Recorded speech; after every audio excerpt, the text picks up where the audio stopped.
Well, my beloved laminator stopped working. I think we got a problem with the blower. So I went to start up a laminator this morning, and if I turn the vacuum and air on, it should lift the first sheet, move it forward. But it didn't lift anything up.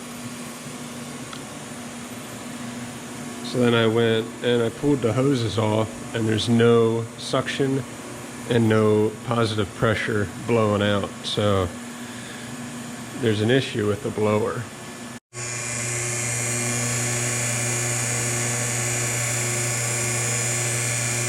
The blower is spinning in there.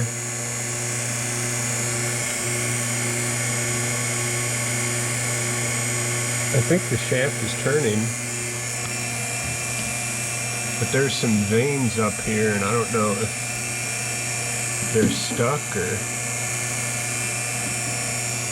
This is a motor, and this is the actual blower unit. There's an issue with here. I kind of want to take it apart, but I'm going to wait to see what service says. So to be perfectly honest, kind of expected something to break sooner or later. Things have been just going too well. And typically when you have too many months of nothing breaking, you know you're due for something. So my plan of attack now is I'm going to contact service and see what they want me to do. And as I'm waiting back to hear from them, I'm going to go online and Google GAST blowers, G-A-S-T. That's the manufacturer, just to see if anybody's talking about a simple fix if one of these stopped working. Okay, so I Googled blower motor rebuild and not working. I found a YouTube video of some guy on a septic website, a very, very similar blower that he was rebuilding. And I guess I'm going to try that. I just got to take 5 bolts out of the top of this, take the filters out, pull that off, and there's a couple more bolts that comes off. And then inside here are the vanes that spin. And it seems to me that maybe a set screw got loose and it's not spinning the vanes. That, or there's something wrong with the actual vanes. So I just want to take it apart and see what's going on, but it should be simple to fix.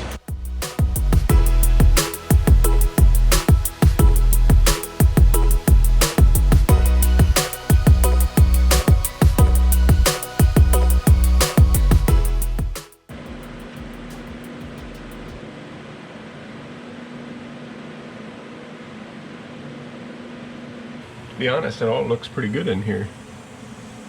So there's the vane, and everything's free and clean. This is all should be completely fine.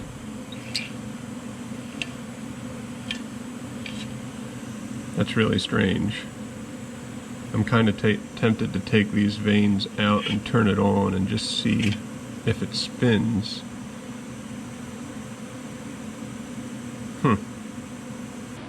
So I did see just a trace of oil on this top plate.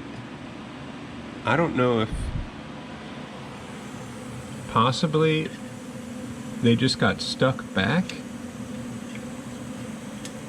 but this thing spins pretty fast. I feel like it would take a lot more gunk to keep those vanes from flying out. I think I'm just going to put the plate back on top and turn it on, because I don't see any reason why it wouldn't work. I mean, when I opened it up, these vanes were back. Maybe they just need to be cleaned. Because it does actually, there's resistance on that vane. It's not very much, but there is a little bit. So I'm just going to take a little bit of alcohol and make sure these vanes are all clean. Wipe off the head, put it back together, and it should work. I'm just really surprised that that little bit of dirt would stop it from working.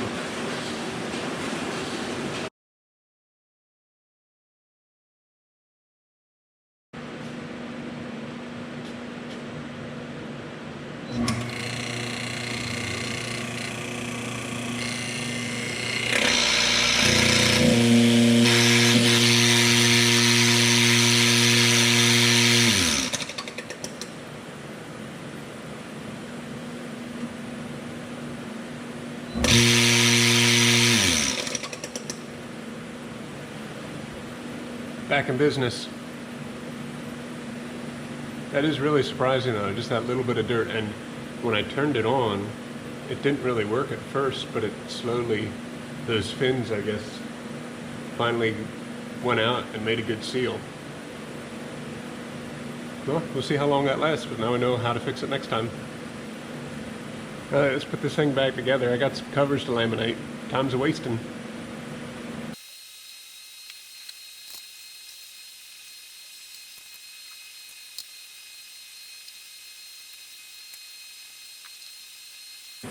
Hold your breath.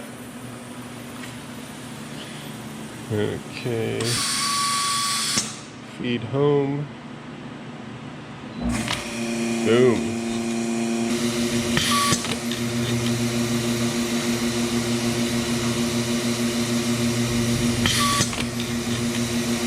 That is a new sound. It didn't whistle before.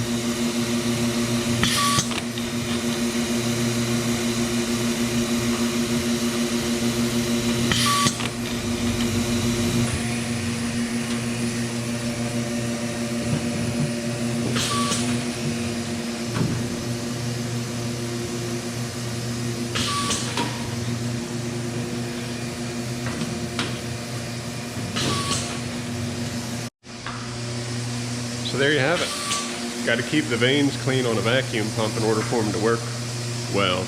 I mean, I find it fascinating how the human brain works.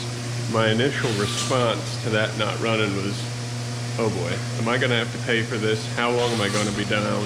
Where can I get my covers laminated? Do they need to be laminated? Do I have something that's a rush job? But 9 out of 10 times, it's something simple.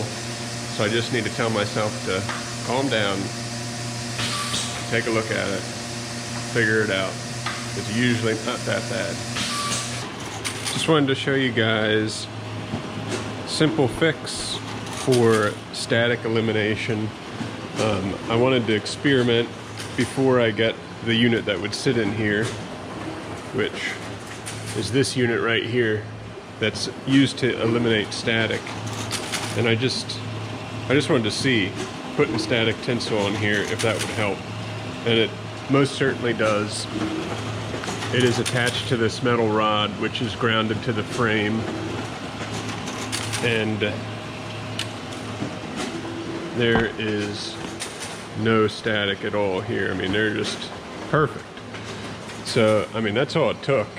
So I'm not gonna pursue buying that unit. I'm not thrilled with the way that turned out. I mean, it looks junky. So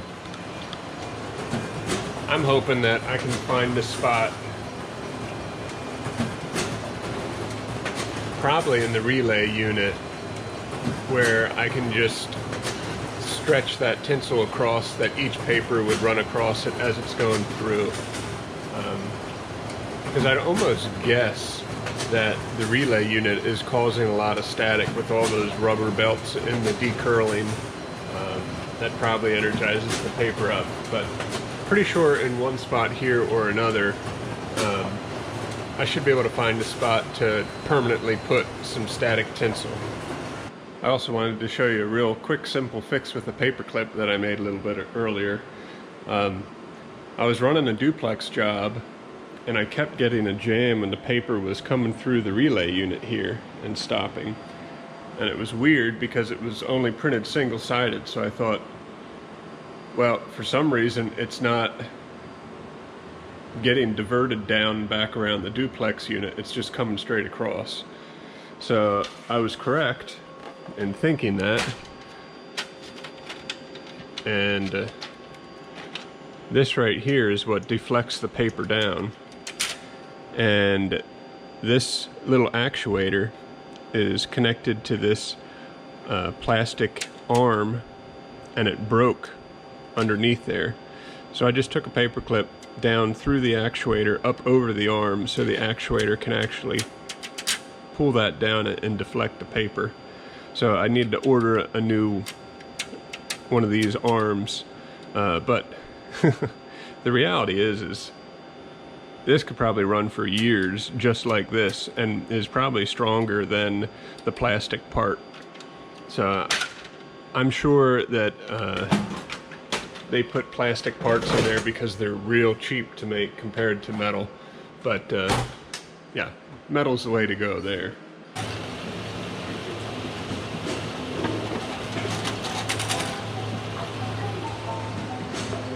Sometimes the simple fixes work real well.